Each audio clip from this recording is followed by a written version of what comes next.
Hello，大家好，我是这个对网页啊、Docker 什么很不熟的小米酒这样子。那我跟大家分享一下我土炮那个 DIY 那个 N8N 的那个 Python，然后就它更新成 V2.0 V2 之后，然后就爆炸了，然后就我就在想办法要怎么解决。然后我是用 Zebra 部署的啦，那我跟大家分享一下，就是那个呃。怎么把它按上去？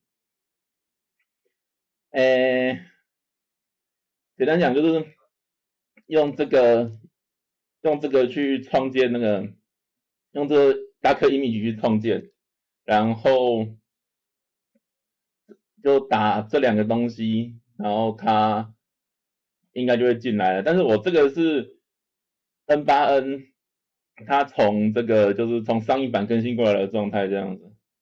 然后我一直在想要怎么灌 Python 的 module，因为我不会改这个。他说这个要这三个，反正就是不能用这个，不能用 Docker image，一定要从 GitHub 或是从 local 这样子。那我不会弄，那我又在试，就最后试出了这一串。那这一串其实是官方写的，只是我把它弄成那个启动指令而已，这样子。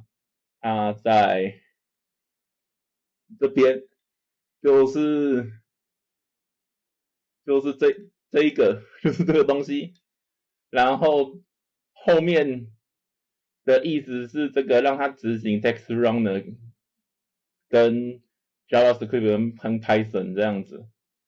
对，好，那怎么验证呢？你看这边有个 input request，然后它可以正常运作的话，那就代表这个 request 已经安装好了。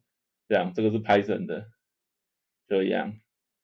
好，我很不熟，但是就跟大家分享一下，这样，拜拜。